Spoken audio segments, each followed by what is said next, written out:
নমস্কার বন্ধুরা, সিনিকাস কিচেনের একটি নতুন এপিসোডে আপনাদের সবাইকে স্বাগত। আজ আমি আপনাদের সাথে কাঁচা আলু দিয়ে একদম নতুন ধরনের নতুন স্বাদের একটা রেসিপি তৈরি করে দেখাবো। এটা দেখতে যতটা সুন্দর, খেতেও হয় ততটাই মুচমুচে মুখরোচক স্বাদের। খুবই কম সময়ের মধ্যে এটা তৈরি করে ফেলতে পারবেন। ঘরে থাকা মাত্র কয়েকটা উপকরণ দিয়ে বিকেলবেলায় চা বা কফির সাথে এটা পরিবেশন করতে পারেন। এছাড়াও টমেটো সসের সাথে এটা খেতে পারেন। বাড়িতে অতিথি এলেও গরম গরম পরিবেশন করতে পারেন। এটা খেয়ে প্রত্যেকেই আপনার প্রশংসায় পঞ্চমুখ হয়ে যাবে। আশা করি আজকের এই রেসিপিটি আপনাদের খুব ভালো লাগবে।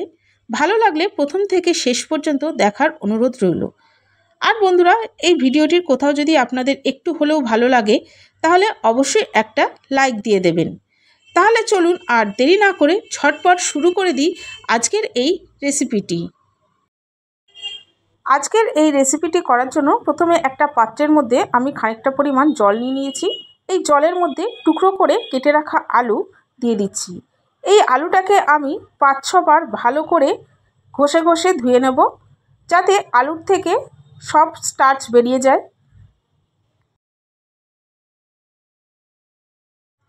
দেখুন, আমি আলুর থেকে সব স্টার্চ বার করে নিয়েছি।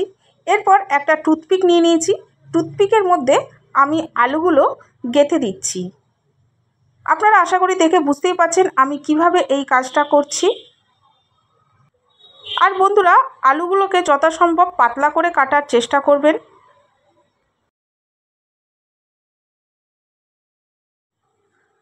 এইভাবে আমি প্রত্যেকটা আলুর স্টিক তৈরি করে নেব। দেখুন, আমি একটা তৈরি করেছি, কীরকম হয়েছে। আমি সব কটা দিয়েই করে নিয়েছি।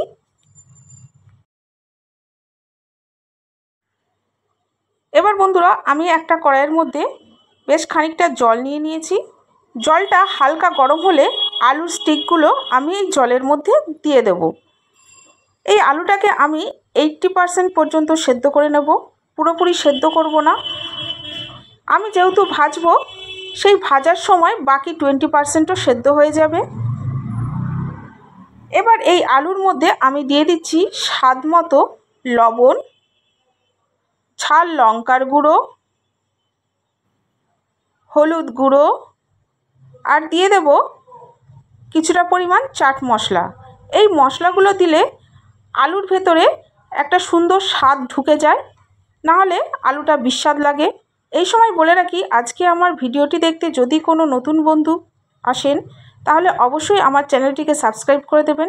পাশে থাকা বেল বাটনের অল অপশান প্রেস করে দেবেন, যাতে আমার ভিডিওটি আপলোড হওয়া মাত্রই সবার প্রথমে আপনাদের সামনে পৌঁছে যায়। দেখুন, আলুটা আমার 80% সেদ্ধ হয়ে গেছে। এবার আমি জল থেকে তুলে নিচ্ছি।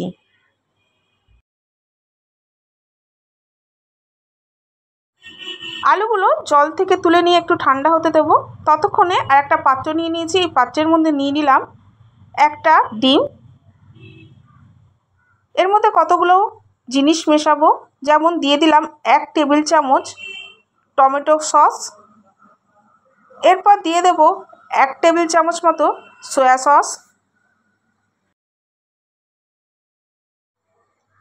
দিয়ে দিচ্ছি 1/4 চা চামচ লঙ্কার গুঁড়ো, 1/4 চা চামচ গোলমরিচের গুঁড়ো, 1/4 চা চামচ চাট মশলা, আর দিয়ে দিচ্ছি নুন।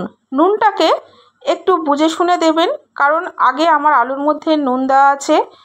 এছাড়াও টমেটো সস কিংবা সয়া সসের মধ্যেও কিছুটা নুন থাকে। এবার এগুলোকে আমি খুব ভালো করে ফেটিয়ে নিচ্ছি। দেখুন, আমার ফেটানো হয়ে গেছে। এবার এর মধ্যে আমি অ্যাড করব 3 চামচ মতো ময়দা। ময়দাটা দেওয়ার পর ভালো করে মিশিয়ে নেব। এর মধ্যে যদি আমার মনে হয় একটু জল প্রয়োজন তাহলে জল দেব, আর যদি মনে হয় ময়দার প্রয়োজন তাহলে ময়দা দেব। প্রথমে আগে ফেটিয়ে নিই। আমার প্রিয় বন্ধুরা, আমি আপনাদের জানাই আমার বুক ভরা ভালোবাসা, আন্তরিক শুভেচ্ছা, অভিনন্দন ও শ্রদ্ধা।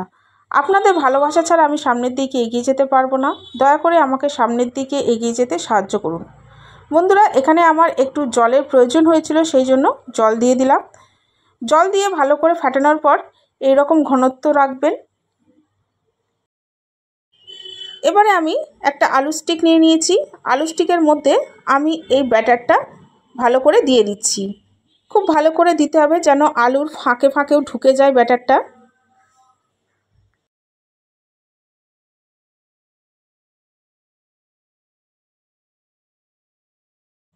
বন্ধুরা আপনারা দেখে নিশ্চয়ই বুঝতে পারছেন। এবার ব্যাটারটা দেওয়া হয়ে গেলে এক্সট্রা ব্যাটারটা আমি ছড়িয়ে নিচ্ছি, তারপরে ব্রেড ক্রামসের ওপরে দিয়ে দিচ্ছি। খুব ভালো করে ব্রেড ক্রামস দিয়ে কোটিং করে নিতে হবে। আপনাদের কাছে যদি ব্রেড ক্রামস না থাকে তাহলে পাউরুটির গুঁড়ো দিতে পারেন বা টোস্ট বিস্কুট গুঁড়ো করেও দিতে পারেন।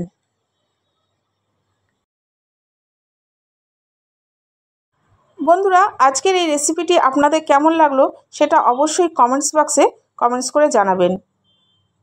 দেখুন আমি খুব ভালো করে কোটিং করে নিয়েছি। এবার এটাকে আমি তুলে রেখে দেব।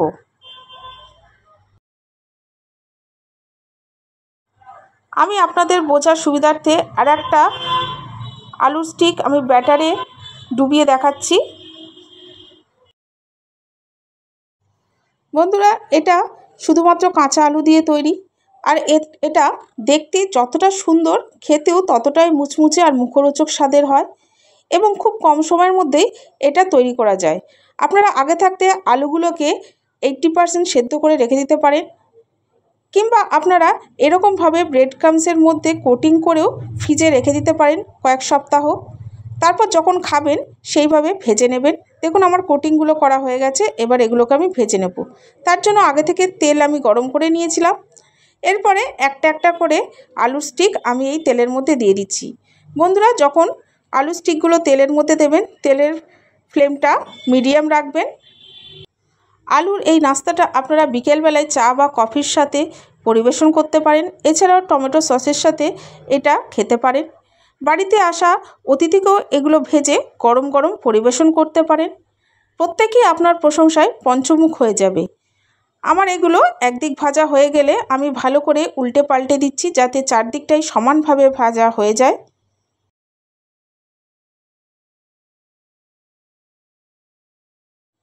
দেখুন বন্ধুরা এগুলো আমার ভাজা হয়ে গেছে। আমি এবার তেল থেকে তুলে নিচ্ছি।